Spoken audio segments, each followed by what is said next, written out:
لو تو ہمیں تو بار بار مل رہا ہوتا ہے نا. اللہ نے ہم جیسے ایک تو مولویوں کو لوگ کھاتا دیکھ کے بھی خوش نہیں ہوتے, لوگ کہتے ہیں ہر وقت کھاتے رہتے ہیں, کھلاتے بھی ہیں, کھلا بھی پبلک ہی رہی ہوتی ہے. ہمارے یہاں جاؤ, ہمارے یہاں دعوت ہے, یہ کھا لیں وہ کھا لیں, مٹھائی کے ڈبے کھا لیں, یہ بھی کھا لیں, اور پھر کہتے ہیں مولوی کھاتے بہت ہیں.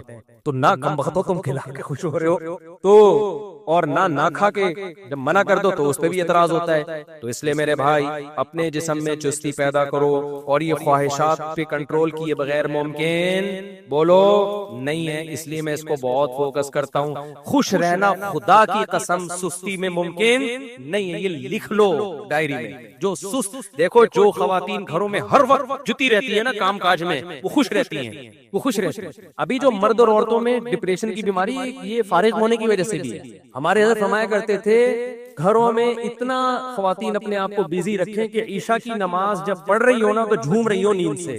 یہ حالت ہونی چاہیے. میں نہیں کہہ رہا آپ گھروں میں عورتوں کو جا کے غلام بنا دو ہر وقت گن پوائنٹ پہ, یہ خواتین کو ترغیب دے رہا ہوں, آپ کو نہیں کہہ رہا کہ آپ جا کے یہ کام, آپ خود اپنی سستی دور کرنے کی کوشش کریں.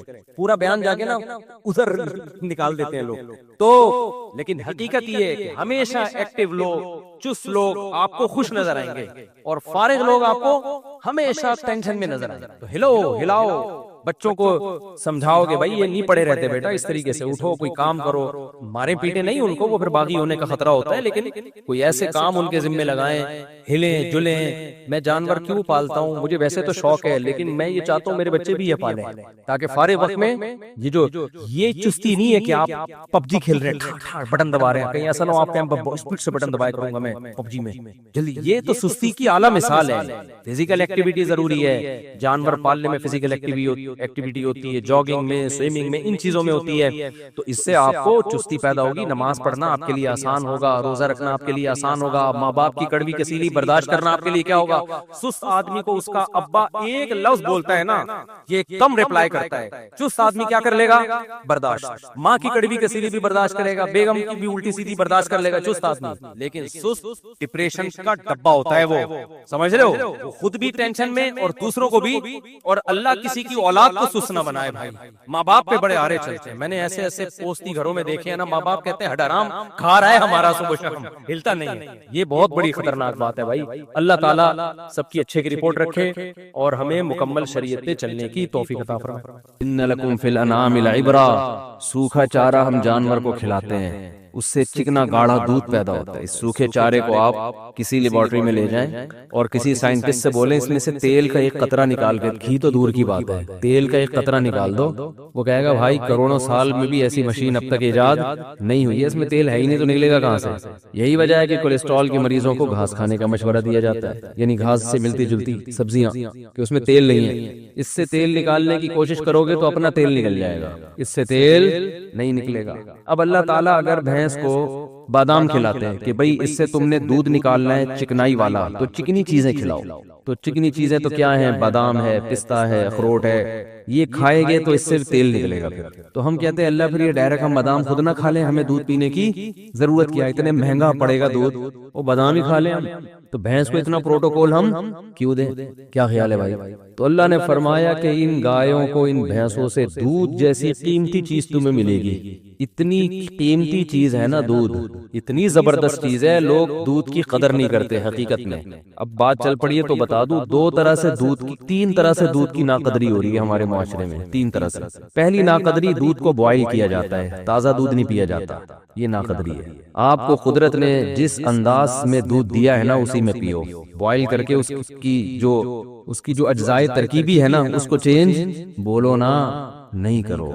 ہمارے نبی نے, میرے علم میں کوئی ایسی حدیث نہیں ہے زندگی میں کبھی دودھ ابال کے پیا ہو. ڈاکٹر کو اعتراض ہوگا, یہاں کوئی ڈاکٹر بھی بیٹھے ہوئے ہوں گے, کیسے مشورے دے رہا ہے, جراثیم پلا رہے ہیں. تو دودھ جب نکلتا ہے اس میں جراثیم نہیں ہوتے, بعد میں پھر جراثیم آتے ہیں اس کے اندر, جب رکھا رہے گا تو جذب بھی آتے ہیں. تو نکالو پی جاؤ. بات آ رہی ہے سمجھ میں. ہمارے نبی کیسے دودھ پیتے تھے, ادھر بکری سے دودھ نکالا, اونٹنی سے دودھ نکالا, صحابی آپ کے سامنے لائے, آپ نے اس کو, پھر دودھ بنتا ہے. سمجھتے ہو, نہ پینے سے بہتر ہے ابلا ہوا پی لو. تو ایسا نہیں کہ وہ بوائل دودھ چھوڑ دیں, لیکن جو فائدہ کچے دودھ میں ہے تازہ, یہ تجربہ کیے, کوئی لیبارٹری ٹیسٹ نہیں بتا رہا میں آپ کو, یہ مشاہدہ ہے, کر کے دیکھو پتہ چلے گا.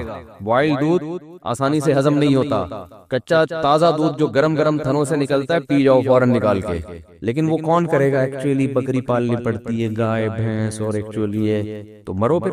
جو خدا نے جو تمہیں نعمتیں دی ہیں وہ تم استعمال نہیں کر رہے. دیکھو میں بار بار کہتا ہوں نیچر کبھی تبدیل نہیں ہوگی چاہے سائنس کتنی ترقی کر جائے. تو فطرت چینج بولو بھائی نہیں ہوتی. اللہ نے ہمیں جو چیزیں کھانے کے لیے دی ہیں، اب دیکھو دیسی مرغی کا ذائقہ ہی الگ ہے، اس کی طاقت ہی الگ ہے. وہ نیچرل ماحول میں پلتی ہے، اس کا سوپ بنا کے پیو، ہڈی چباؤ چبے گی نہیں. فارمی چکن پتہ ہی نہیں چلتا ہڈی شروع کہاں سے ہو رہی ہے، اس کی گوشت ختم کہاں ہو رہا ہے، ہڈی شروع کہاں ہو رہی ہے. ایسی مرمری سی ہڈیاں ہوتی ہیں. اس مرغی کو اٹھا کے یوں پھینکو گے کوئی دوبارہ اٹھنے کی گارنٹی نہیں ہے. پنجرے میں پیدا ہوئی، پنجرے میں بڑی، انسانی تصرف ہو گیا نا اس کے اوپر.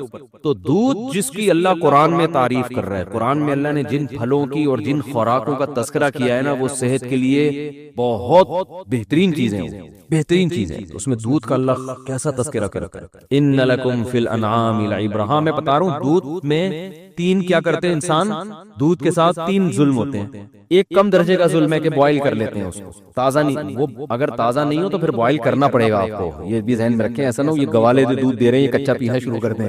ان کو تو پتہ نہیں مینڈک نکال چھلنی سے کیا کیا نکالا جاتا ہے، لال بیگ اور مینڈک سب نکل کے ہمارے پاس آتا ہی ہے.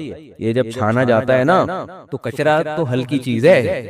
آپ سمجھتے اس میں اس لیے چھانتے ہیں کہ تاکہ کچرا نکل جائے. یہ آپ کی حماقت ہے بھائی. میں حیران ہو رہا ہوں آپ کو. آپ مجھے بتاؤ یہ جو گوالے دودھ چھان کے دیتے ہیں کیا کچرا نکال کے؟ یہ مینڈک، لال بیگ، مکوڑے، گوبر، جو گائے کے پیشاب کی شیٹیں جو گائے بھینس جب پیشاب کرتی ہے نا، اور اپنا بھی پسینہ ہوتا ہے ان کا اس میں گوالوں کا، کیونکہ اتنی بھینسوں کا دودھ نکال کے اپنا پسینہ وسینہ. تو اس کے لیے بوائل کیے بغیر پیا نا تو پھر مر گئے. وہ تو بوائل. تو پہلا دودھ کے ساتھ انصاف یہ ہے کہ وہ کیسے پیا جائے، تازہ. یہ پہلی بات. نمبر 2 دوسرا ظلم کیا ہو رہا ہے، پتی ڈال دیتے ہیں دودھ کو، دودھ پتی بنا دیتے ہیں. دودھ کا کیا ہو گیا، بیڑا غرق. تیسری ناانصافی جو سب سے بڑی ناانصافی ہے، لوگ بڑے فخر سے کہتے ہیں ہم صبح 1 گلاس دودھ پیتے کب ہیں، جب 2 پراٹھوں سے پیٹ بھر چکا ہوتا ہے. جب 2 پراٹھے کھا کے پیٹ ان کا کیا ہو چکا ہے بولو، تو اتنا پھوڑنے کے بھی دودھ کا اثر نہیں ہوتا. تھوڑا بہت فائدہ ہوگا وہ تو تباہی ہے. ہم نبی کی سیرت میں دیکھتے ہیں کہ آپ صلی اللہ علیہ وسلم دودھ کیسے پیتے تھے. کیا پورا کھانا کھانے کے بعد پھر آخر میں 1 گلاس دودھ کا یا دودھ پیتے تھے؟ ایسا نہیں ہے. ہمیں نبی کی سیرت میں یہ ملتا ہے کہ جب شدید بھوک لگتی تھی نا تو بعض دفعہ پیٹ بھرنے کے لیے دودھ پیا جاتا تھا، کیونکہ جب بھوک لگتی ہے نا ٹائٹ تو معدہ آپ کا ہر چیز کو بدن کا جز بنانے کے لیے تیار ہوتا ہے. ایسی کنڈیشن میں جب دودھ آنتوں میں جاتا ہے تو معدہ اسے بھرپور طریقے سے جذب کر کے ہڈیوں میں پہنچاتا ہے. آنکھوں کی بینائی تیز ہوگی، بال گرو کریں گے. تو دودھ بذات خود خوراک ہے. رات کو دودھ اس وقت پیو جب کھانا نہ کھاؤ، رات کو پھر 1 گلاس دودھ پی کے سو جاؤ، یا صبح بہت ہلکا ناشتہ کر کے پھر 1 گلاس دودھ پیو. اور بھوک کے وقت آپ دودھ پیو گے نا تازہ، ایسا ہضم ہوگا کہ بہترین آپ کو صحت بھی بنے گی، بہت طاقت بھی آئے گی جسم میں، آپ کی اسکن اچھی ہونا شروع ہو جائے گی، آپ کے بال گرو کرنا شروع کریں گے، ہڈیاں مضبوط ہونا. بہت ایسی چیز ہے میڈیکل سائنس اور حکیم بھی بتاتے ہیں، ڈاکٹر بھی، کہ اس سے بہتر اللہ نے غذا پیدا نہیں کی ہے. اس میں سب کچھ ہے.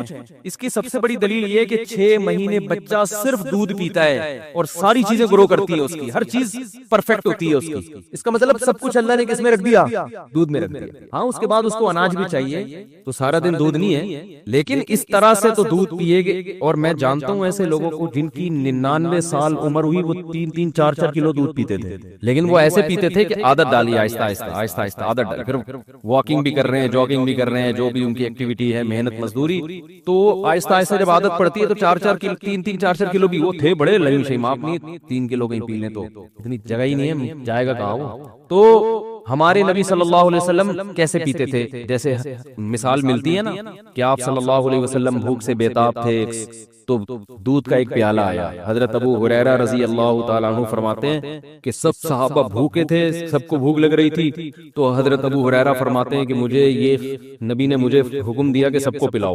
تو فرماتے ہیں ایک پیالہ دیکھ کے مجھے خیال ہوا کہ میری باری میں تو 2 گھونٹ بھی نہیں آئیں گے، اور سب شدید بھوک کی حالت میں. تو حضرت ابو ہریرہ نے پلانا شروع کیا, نبی کا معجزہ تھا, اس میں برکت ہوئی, وہ دودھ کا پیالہ ختم ہونے کا نام لے ہی نہیں رہا. سب نے سیر ہو کے پیا. پھر نبی نے حضرت ابو ہریرہ سے فرمایا پیو. یہ بالکل خالی پیٹ ہیں, جب شدید بھوک سے نڈھال ہو رہے ہیں, اور اس وقت کیا پیا جا رہا ہے؟ دودھ. آپ نے حضرت ابو ہریرہ سے فرمایا پیو. فرماتے میں نے پیا. فرمایا اور پیو. بار بار پلانے کے بعد حضرت ابو ہریرہ نے فرمایا قد شبعت, میں سیر ہو چکا ہوں, مزید پینے کی گنجائش نہیں ہے. اب سمجھ میں آیا دودھ کیسے پیا جاتا ہے؟ نہیں آ رہا میرا خیال ہے سمجھ.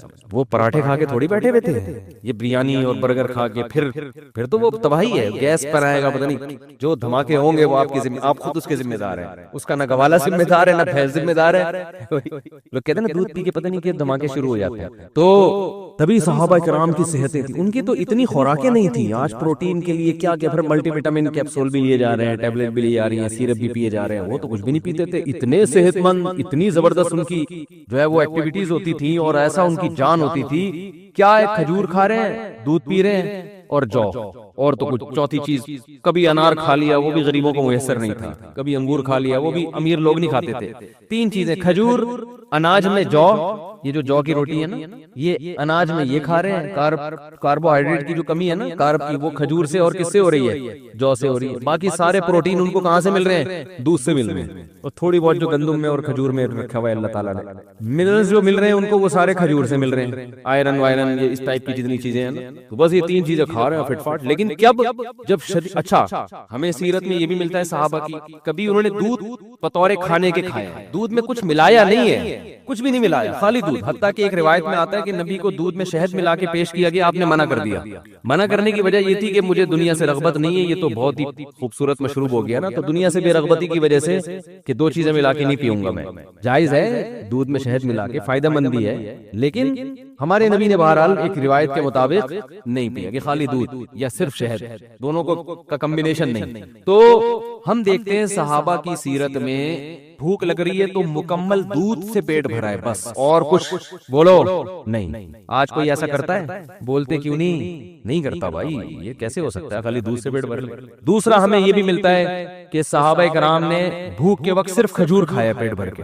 پیٹ بھرنے سے مراد وہ والا توند بھرنا نہیں جو ہم لوگ بھر رہے ہوتے ہیں, ان کا پیٹ بھرنا بھی ہمارے حساب سے بہت کم تھا, یعنی جس کو وہ سمجھتے تھے کہ بہت کھا لیا.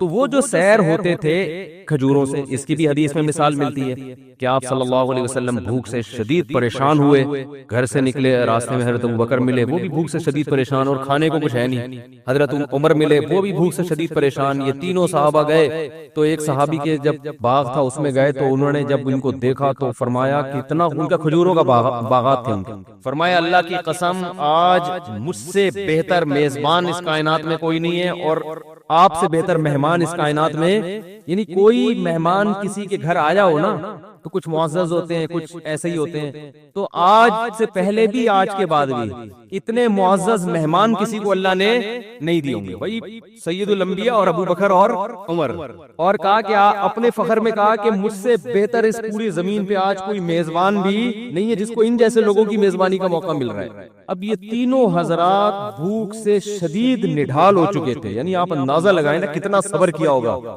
اتنی شدید بھوک. تو ان صحابی نے کیا کیا, یہ نہیں کہ بھائی ہم ہوتے بھائی یہاں سے یہ لے آؤ, یہاں سے یہ, کوئی ہمارے یہاں بھوکا مہمان آ جائے, وہ ادھر سے 3 برگر اٹھا کے لے آ, وہ ایسے وہ چانپوں کا آرڈر دیا ہوا میں نے, وہ چانپے ہیں نا وہاں سے چانپے لے آ, تو ایسا کر نلی نہاری لے آ, مکھن کا تڑکا ضرور لگوا دینا اس میں, پورا ایٹم بم بنا کے نا. کام کیا ہے ان کے, کام کیا تھے, گھوڑوں پہ سوار جنگ لڑ رہے ہیں, دن میں بھی, راتوں کو پوری رات تہجد پڑھ رہے ہیں. اتنی ٹف ان کی زندگی, محنت مزدوری, ان کو تو بہت کچھ چاہیے تھا نا. اور ہمارا کام کیا ہے, کچھ بھی نہیں. ایک صاحب سے میں نے پوچھا آج کل کیا کہہ رہے ہیں, کہہ رہے کمال. میں نے کہا آج کل کیا کر رہے ہیں, کہہ رہے کمال کر رہا ہوں. میں نے کہا کہنے جو کچھ نہیں کر رہا وہ کیا کر رہا ہے, کمال کر رہا ہے. جاب کر رہا ہوگا زیادہ سے زیادہ, وہاں جائے گا تھوڑا سا کمپیوٹر میں انگلیوں کو ٹش پش کر کے آ جائے گا وہاں پہ, اور 2-4 اس طرح کی ہلکی پھلکی. اور ورک کسے کہتے ہیں, ہارڈ ورکنگ. ہارڈ ورکنگ یہ ہوتی ہے کہ آپ اپنی گاڑی میں 1 گھنٹہ صدر پہنچے جا کے, تو نے ہلا ہے نہیں, تو بیٹھا اسٹیئرنگ, دماغ تو تیرا تھک رہا ہے, کوئی فزیکل ایکٹیویٹی تو دماغ خراب ہو جاتا ہے ڈرائیونگ زیادہ کرنے سے. ویسے تو بیٹھا ہوا زیادہ تھا. آج کل تو گاڑیاں بھی آٹومیٹک آ گئی ہیں, پہلے تھوڑا سا گیئر ویئر چینج کرنے میں مسل تھوڑے سے ہل جاتے تھے نا ادھر ادھر, وہ بھی نہیں ہو رہے. ایک صاحب مجھے کہنے لگے یار مجھے کچھ زکات کے پیسے چاہیے. میں نے کہا کیا ہو گیا؟ کہہ رہے ہیں یار میری گاڑی آٹومیٹک ہے, میرے پاؤں تھک جاتے ہیں, میں مینوئل گاڑی لینا چاہتا ہوں. اس کو دیکھو وہ تھک جاتا ہوں نا بار بار, کہہ رہے ہیں وہ کلچ دبا دبا کے میری یہ مسل جو ہے نا ان میں پین شروع ہو گیا ہے, تو کچھ میری مدد ہو جائے. تو میں نے کیا کہوں گا اس کو, آپ خود سوچو. تو پین ہو رہا ہے نا کلچ دبا دبا کے. ٹھیک ہے آسائشیں اللہ نے دی ہیں, فائدہ اٹھانا چاہیے, لیکن یہ کوئی اتنی بڑی ٹینشن والے کام نہیں ہے کہ جس سے آپ کے لیے صبح شام چانپے کھاؤ, آپ بریانیاں پھوڑو بیٹھ کے, اور یہ کرو اور وہ کرو, اتنے اتنے پراٹھے پھوڑو, یہ نہیں ہوتا. تو صحابہ کے کام بہت زیادہ, اور خوراک کیا دیکھیں, کبھی دودھ سے پیٹ بھر رہے ہیں, یہ ہلکی خوراک بولو نہیں ہے. یہ دودھ سے پیٹ بھر رہے تھے نا, یہ معمولی چیز نہیں ہے. یہ دودھ ان کی رگوں کو تر کر رہا ہے, ان کی جو جس چیز کی باڈی میں کمی ہوئی ہے اس کمی کو پورا کر رہا ہے. یہ فیٹ نہیں پیدا ہونے دے رہا. ملائی کھانے سے انسان موٹا ہوتا ہے, دودھ پینے سے موٹا نہیں ہوتا. یہ کولیسٹرول نہیں پیدا ہونے دے رہا. اور کبھی کھجور سے پیٹ بھر رہے ہیں. تو وہ جو میزبان تھے وہ جو خوش ہوئے, تو اتنی شدید بھوک میں تینوں حضرات, تو انہوں نے کچھ بھی نہیں کیا. انہوں نے کیا کیا, اپنے درختوں سے تازہ کھجوریں توڑ کر تینوں مہمانوں کے سامنے رکھ. اب ہم شدید بھوک میں کسی کے گھر جائیں اور ہمارے سامنے کھجوروں کا برتن لا کے رکھتے ہیں, ہم کہیں گے بھائی تیرا دماغ خراب ہو گیا کہ رمضان میں افطاری کروا رہا ہے کیا تو ہم کو؟ میں یہ بتا رہا ہوں کہ ہماری صحتیں برباد کیوں ہو رہی ہیں. جو اصل خوراکیں تھیں اس کو ہم نے خوراک سمجھنا چھوڑ دیا ہے. ورنہ یہ اب ایسے بتا رہے تھے 2 کھجور ناشتے میں نا, آئرن کی کمی کے لیے حکیم بتا رہے ہوتے ہیں 2 کھجور ناشتے, زیتون کا 1 چمچ سوتے ہوئے, 11 بادام صبح, 3 بادام عصر کے بعد. میں گاؤں میں گیا, ہم دورہ سرف کرنے جاتے تھے نا چمن میں, تو وہاں گاؤں تھا, پرانا واقعہ ہے. تو میں دیکھتا تھا کہ وہ لوگ, ان کے ہاں خشک میوہ بہت ہوتا ہے, تو وہ اخروٹ کی پلیٹ رکھی ہوتی تھی, بادام کی پلیٹ رکھی ہوتی تھی, پوری پلیٹ کھا جاتے تھے بیٹھے بیٹھے. اور یہ جو بادام ہوتے ہیں نا پوری پلیٹ کھا جاتے تھے. میں کہتا تھا ہمیں تو بتایا گیا 11 بادام چھیل کے, یہ کیا ہو رہا ہے. لیکن ان کی صحتیں کیسی ہوتی تھی, زبردست. وجہ اس کی ہے کہ بھائی وہی کھا لی, بس یہی کھا لیا, آج بادام ہی کھا لیے بہت ہو گیا. اور پھر محنت بہت کرتے تھے. تو ہمارے یہاں وہ 11 بادام بھی کم وقت جو کھائے گا نا, 2 پراٹھے پھوڑنے کے بعد 11 بادام کھائے گا, وہ 11 پراٹھوں میں غائب ہو جائیں گے. ان کو پتہ ہی نہیں کہ یار ہم نے جانا کہاں ہے, سارے کھانچے تو بھر گئے ہیں, ہم کدھر جا کے فٹو. وہ سوچتے ہی رہتے اندر جا کے یار وٹامن ای کی کمی کے لیے اس نے بادام کھایا ہے, تو یہ کھپے کہاں جا کے, ہم فٹ کہاں جا کے, ایڈجسٹ ہی نہیں ہو رہے ہوتے نا وہ جا کے.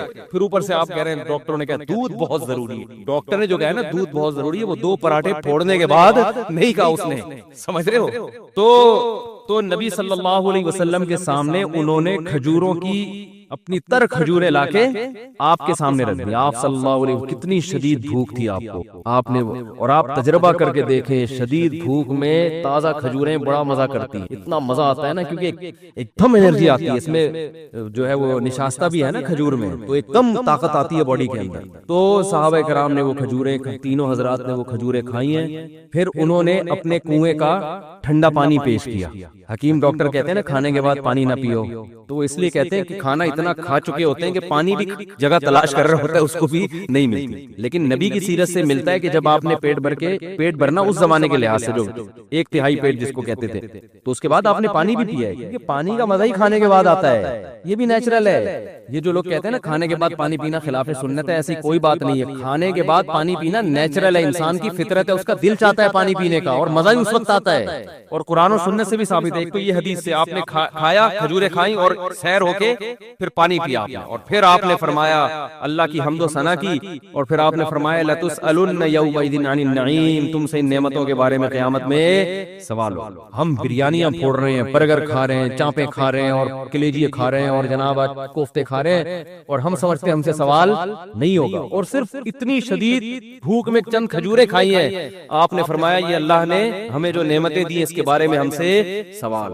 تو نعمت کی قدر بھی جب ہوتی ہے, جب شدید بھوک کے بعد آدمی چند نوالے کھاتا ہے نا, پھر پتا چلتا ہے یہ رزق کتنی بڑی نعمت ہے. آج ہم بھوک لگنے ہی نہیں دیتے, لگنے سے پہلے پھوڑ دیتے ہیں بیٹھ کے. تو نعمت کا نعمت ہونے کا بھی احساس نہیں ہوتا. جیسے افطار کے وقت نبی جو دعا پڑھتے تھے, شدید بھوک پیاس میں جب روزہ کھولتے تھے اور پانی پیتے تھے, ایسا ہوتا ہے نا کتنا مزہ آتا ہے نا، ایک دم جسم میں انرجی آتی ہے. تو آپ صلی اللہ علیہ وسلم فرماتے تھے ذهب الظما، پیاس چلی گئی، وابتلت العروق، رگیں تر ہو گئی. جو خشک ہوئی تھی نا پوری باڈی، اس میں سب میں ایسا بلڈ دوڑنا شروع ہو گیا، تر ہو گئی وہ. وثبت الاجر انشاءاللہ، اور آخرت میں اجر بھی ثابت ہو. ہر طرح سے مزے ہی مزے ہیں بھائی افطاری میں، کھانے کا بھی مزہ، رگیں بھی تر ہو گئی، اور آخرت میں اللہ نے روزے کا اجر بھی انشاءاللہ لکھ لیا.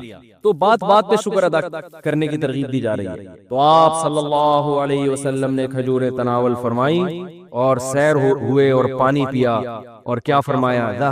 آپ نے فرمایا لَتُسْأَلُنَّ يَوْمَئِذٍ عَنِ النَّعِيمِ، جس قیامت قائم ہوگی تو ہم سے ان نعمتوں کے بارے میں، یا تو یہ آیت پڑھی یا آپ نے خود فرمایا کہ ہم سے سوال ہوگا قیامت کے دن. تو یہ جو کھانے کے بعد پانی ہے نا، یہ نیچرل انسان کا دل چاہتا ہے، مزہ ہی جب آتا ہے کھانے کے بعد. یہ قرآن و سنت سے ثابت ہے.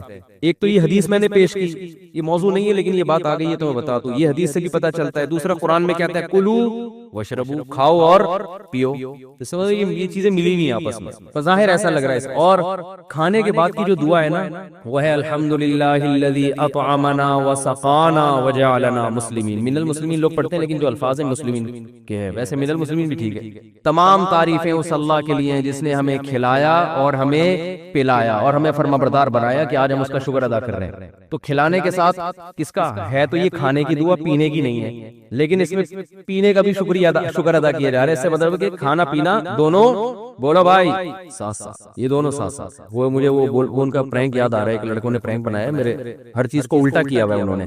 تو ہر ایک کی نقل اتاری ہے نا، اس میں نقل اتارتے میں وہ یہ کہہ رہے ہیں کہ اگر سارا دنیا الٹی ہو جائے تو کیسے نظام چلے گا. اس میں یہ دکھایا ہے کہ ماں باپ، ایک بچہ کتاب پڑھ رہا ہے تو ماں باپ کہہ رہے ہیں ہر وقت کتابیں پڑھتے رہتے ہو، کبھی لیپ ٹاپ لے کے بھی بیٹھ جایا کرو، کبھی موبائل بھی دیکھ لیا کرو. یعنی الٹی کہانی چل رہی ہے. تو ہر چیز کو الٹا کر کے دکھایا کہ اگر دنیا الٹی ہو جائے تو کیا ہوگا. پولیس والے سمجھا رہے ہیں، ٹھیک ہے نا. اس طرح کا نا ساری چیزیں بڑا دلچسپ بنایا. تو میرے بارے میں بھی انہوں نے کوئی مذاق کیا تو میں لوگوں کو سمجھا رہا ہوں شادی بالکل بھی نہیں کرو، اور اگر کرنی ہے تو 40 سال میں کرو جب صحیح سے بڈھے ہو جاؤ. تو مجھے بڑا اچھا لگا کہ بالکل الٹا کر کے.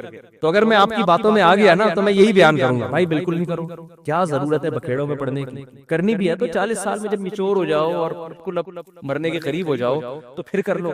اور عام طور پہ بہت سے لوگ یہ باتیں کر بھی رہے ہوتے ہیں، لیکن آپ کو چونکہ میرے اسٹائل میں عجیب سی اس لیے لگ رہی ہے کہ یار یہ کبھی ایسی باتیں کرتا نہیں ہے. تو مجھے بڑا اچھا لگا تھا، میں نے ان کو بلا کے پھر ان کا تھوڑا سا ان کو بتایا کہ مجھے بڑا اچھا اسٹائل لگا آپ کا. خیر وہ ہیں بھی دیندار نا تھوڑے سے، یعنی کوئی بے حیائی نہیں ہوتی ان کے جو وہ اس طرح کے وہ کرتے ہیں. خیر تو اللہ تعالیٰ نے کھانے کے، میں بتا رہا تھا کہ دیکھو دودھ پینا سمجھ میں آ گیا. تو میں یہ عرض کر رہا تھا کہ جو فطری چیزیں ہیں، نیچر ہے، وہ چینج نہیں ہوتی. اب بچوں کو بچوں جیسا ماحول چاہیے، اور بڑوں کو آج بھی کھجور بھی چاہیے، دودھ بھی چاہیے، اناج بھی چاہیے. برگر بیڑا غرق کر دے گا اس اناج کا. جس کنڈیشن پہ، جس فارم میں اللہ نے دیا ہے نا، اسی فارم میں کھانا پڑے گا آپ کو. تو آپ دودھ اگر چاہتے ہو نا فائدہ اٹھاؤ تو تازہ دودھ پیو. لیکن اس ٹینشن میں لوگ پڑتے اس لیے نہیں ہے کہ اس کے لیے بھینس پالنی پڑتی ہے، یا بکری پالنی پڑتی ہے، یا اونٹنی پالنی پڑتی ہے، یا گائے پالنی پڑتی ہے. تو پال لو، کیا جا رہا ہے بھائی، صحت سے بڑھ کر کوئی چیز ہے؟ اتنا پیسہ تم نے بحریہ ٹاؤن میں لگا دیا پلاٹ لینے کے چکر میں. یار ایک چھوٹا سا کچا پلاٹ لیتے، ایک بندے کو اجرت پہ بھینس دے کے رکھتے کہ یار یہ ہمارے گھر کا تازہ دودھ بھینس سے آئے گا، جو بچے گا وہ بیچ دیں گے اور تیری اجرت بھی یہیں سے نکلے گی، جو بکے گا اسی سے تیری تنخواہ. یہ گوبر شوبر تو نے صاف کرنا ہے. تو اس میں کیا جا رہا ہے؟ لیکن اصل بات یہ کہ صحت کی فکر نہیں ہے. دل اٹکا ہوا ہے اس سریے میں جو آپ کے مکان میں ڈالا جائے گا. جو ہڈیوں میں سریا ڈالنا، جو دودھ جو ہے نا آپ کی ہڈیوں میں سریا پیدا کرتا ہے، وہ بالکل غافل ہو گئے اس سے. وہ سمجھ رہے ہم جیسے ہیں قیامت تک ایسے ہی رہیں گے. وہ جب بحریہ ٹاؤن میں آپ کا گھر تیار ہوگا نا، آپ کی ہڈیوں میں ٹک ٹک کی آوازیں آ رہی ہوں گی. اس وقت ایک صاحب میرے پاس آئے، کہہ رہے یار پتہ اچھا بلا تھا، میں پتہ نہیں اب سجدے سے اٹھتا ہوں تو 2-3 ٹک کی آوازیں آتی ہیں. کہہ رہے پہلے تو میں ان کا یہ نہیں کوئی کہنا چاہ رہے تھے، پہلے میں سمجھے دائیں بائیں سے کہیں سے آ رہی ہے، تو پتہ چلا کہ اپنے گھٹنے سے آ رہی ہے. تو میں نے کہا بس اب ایک گھٹنے سے آئی ہیں، اب اس کو صحیح کرنے میں لگو گے تو تھوڑے دنوں میں دوسرے گھٹنے سے بھی ٹک کی آواز آنا شروع، اور پھر کمر سے بھی ٹکا ٹک کی آوازیں آنا شروع ہو جائیں گی. پھر میں نے کہا چیئر لا کے بیٹھ جاؤ گے تھوڑے دنوں میں یہاں پہ. تو وہی ہے، صحتوں کی ایسی کی تیسی کر کے چھوڑی ہوئی ہے، پھوڑتے جا رہے ہیں. خیر میں تو جلدی سے وہ موضوع کو سمیٹوں، کہاں چلے گئے ہم. لیکن موضوع بنا کے یہ باتیں ہوتی نہیں ہے، گریوی میں آ جائیں تو اچھی ہوتی ہیں. خیر تو اللہ تعالیٰ نے کیا فرمایا؟ فذرنی ومن یکذب بہذا الحدیث، چھوڑ دو اس کو مجھے اس کے ساتھ چھوڑ دو بس، کیونکہ میں نے اتنے دلائل قائم کر دیے. میں دودھ کی مثال دے رہا تھا کہ اس چارے کو آپ لے کے جاؤ جاپان کے سائنسدانوں سے بولو کہ یار تیل کا ایک قطرہ نکال کے دکھاؤ، وہ کہے گا میرا تیل نکل جائے گا، اس سے تیل نہیں نکلے گا. تو اللہ فرماتے ہیں کہ تم اگر اللہ بادام کھلانے کا حکم دے دیتے بھینس کو تو ہم کہتے ہیں اللہ پھر ہم خود ہی نہ کھا لیں، اتنی ٹینشن اور اتنا مہنگا بادام، تو دودھ کتنا مہنگا نکلے گا. تو اللہ نے فرمایا میں ایسا دودھ، تو یہ دودھ میں بتا رہا تھا بہت ٹائٹ چیز ہے، لیکن اب ٹائٹ کیوں نہیں ہو رہی، یہ فائدہ کیوں نہیں پہنچا رہا، وہ ہماری حماقتوں کی وجہ سے نہیں پہنچا رہا. تو اللہ فرماتے ہیں ایسی خاندانی چیز اس کے تھنوں سے نکالوں گا، کھلاؤ گے کیا؟ وہ چارہ جو کسی کام کا نہیں ہے. گندم کا دانہ تم لے لو گے، چھلکا جو تمہارے کام کا ہے ہی نہیں، وہ کس کو کھلانا؟ اس بھینس کو. بھوسی ٹکڑے کھلانا، جو گھر میں بچی ہوئی روٹیاں نہیں ہوتی جو پھینک دیتے ہیں لوگ، کسی کے کھانے کی نہیں ہوتی، وہ بھوسی ٹکڑے اس کو کھلانا. اچھا یہ بات بتا دوں، کراچی کا جو بھینس کا دودھ ہے نا وہ بڑا خاندانی ہے. پنجاب کی بہت سی چیزیں اچھی ہیں، دودھ پنجاب کا مزیدار نہیں ہے. پنجاب والے حضرات معذرت کے ساتھ، یہ بہت لوگوں نے تجربہ کیا ہے. کراچی میں جو بھینسوں کا دودھ ہے جو گوالوں سے ہو کے آتا ہے، اس میں جو خوشبو آپ کو ملے گی، تجربہ یہ کیا ہے اکثر پنجاب میں دودھ میں وہ خوشبو نہیں ہے. وجہ اس کی ہے کہ یہاں باقاعدہ یہ بزنس ہے بہت بڑا، کیونکہ یہاں بھینسیں یہاں کی تو ہے نہیں، تو ساری وہاں سے لائی جاتی ہیں. تو یہ لوگ بھینسوں کو کھلاتے ہیں، گھاس پھوس کراچی میں ہے نہیں، تو ان کو خوراک بڑی خاندانی کھلائی جاتی ہے. چنے کے دانے، اٹی مٹی، پتہ نہیں کیا کیا ان کی اصطلاحات ہیں، اور روٹیاں، اور اس کے اتنے پروٹین اس کو ملتے ہیں کہ دودھ بڑا خوشبودار پیدا ہوتا ہے. جبکہ پنجاب میں جو بھینسیں ہیں وہ گھاس پہ پلتی ہیں، گھاس کے علاوہ دوسری کوئی چیز زیادہ کھانے کو ان کو جو کھیتوں میں چرنے والی ہو سکتا ہے، جو باندھ کے کھلاتے ہیں وہ بھی ویسے ہی ہو. تو اس لیے دونوں دودھوں کے ذائقے میں بڑا فرق ہے. تو اور اتنی موٹی ملائی آئے گی یہاں دودھ کے اوپر. تو پنجاب سراخوں پہ ہر چیز میں آگے ہے، یعنی خوراک کے معاملے میں. لیکن بھائی دودھ جس نے بھی تجربہ کیا ہے، جب بھینس کراچی میں آئے گی نا تو اس کو جو پروٹوکول ملتا ہے دودھ اسی حساب سے پھر وہ پیدا کرتی ہے. حالانکہ اس میں گوالے نے اپنا پروٹوکول بھی شامل کیا ہوا ہوتا ہے. ٹھیک ہے نا، بھینس اتنا نہیں دیتی جتنا گوالا خود دیتا ہے، تو وہ خود دینے کے باوجود بھی پھر بھی کافی صحیح رہتا ہے. خیر، تو اللہ فرماتے ہیں یہ سوکھا چارہ ہم اس جانور کو کھلاتے ہیں. نسقیکم مما فی بطونہ من بین فرث ودم لبنا خالصا سائغا للشاربین. ایسی مشین بنا دی جاپان کے سائنسدان، تو ایک روبوٹ بنا کے فخر کر رہے ہیں، بٹن دباؤ ادھر جاتا ہے، بٹن دباؤ یہ ریموٹ کنٹرول یوں کرو تو ادھر آ جاتا ہے بھائی. یہ والا بٹن دباؤ تو یہ والا ہاتھ اوپر کرتا ہے، یہ بٹن دباؤ تو یہ والا ہاتھ نیچے کرتا ہے. یہ اس پہ فخر کر رہے ہیں. اللہ فرماتے ہیں اس بھینس میں ایسے سافٹ ویئر میں نے ڈال دیے ہیں، سوکھا چارہ کھلاتے ہو، اسی سوکھے چارے سے اس کا گوبر بنتا ہے. وہ گوبر کیا کرے گا؟ زمین میں جائے گا، زمین کی انرجی کو، طاقت کو بحال کرے گا تاکہ دوبارہ اس سے گھاس اور نباتات پیدا ہوں. اسی چارے سے اس کا بلڈ بنے گا تاکہ یہ مشین کو جو ایندھن چاہیے، جو پاور چاہیے نا، وہ پاور تو ہر مشین کو چاہیے ہوتی ہے نا، تو وہ جو پاور اس کو چاہیے وہ بلڈ بھی اسی گھاس سے پیدا ہوگا. اور اللہ فرماتے ہیں جس جگہ پہ گھاس اور گوبر اور خون بن رہا ہے، تو اسی گوبر اور خون کے درمیان سے ہم تمہارے لیے لبنن ایک دودھ نکالتے ہیں، خالصاً، جس میں نہ گوبر کی بدبو، نہ خون کی بدبو، نہ گوبر کی رنگت، نہ خون کی رنگت. یہ تو اس کا کلر ہوتا ہے بالکل پیور وائٹ کلر، ایسا چمکتا ہوا وائٹ ہوتا ہے کہ نہیں ہوتا. اور گھاس دیکھو کس کلر کی ہے، گوبر دیکھو کس کلر کا ہے، بلڈ دیکھو کس کلر کا ہے، دودھ ایسا چمکتا ہوا وائٹ. اللہ فرماتے ہیں یہ تو اس کی خوشبو میں نے تمہیں بتا دی کہ نہ گوبر کی بدبو، نہ خون کی بدبو، نہ گوبر کی رنگت، نہ یعنی کلر اور خوشبو تو میں نے تمہیں بتا دیا. مزیدار کتنا ہوتا ہے، سائغا للشاربین، پینے والوں کے حلق میں پھسلتا چلا جاتا ہے. وہ ہمارے حضرت فرماتے ہیں جب میں آیت کی تلاوت کرتا ہوں ایسا لگتا ہے ایک گلاس لبالب دودھ کا میں نے پی لیا. ایسا مزہ آتا ہے، جو پینے میں مزہ آتا ہے اس سے زیادہ اس آیت کی تلاوت میں مزہ آتا ہے. سائغا للشاربین، یہ لفظ کسی اور مشروب کے بارے میں نہیں ہے قرآن میں. سائغا آسانی سے حلق میں اترتا ہے. میرے علم میں ایسی کوئی دوسری آیت نہیں ہے جو دودھ کے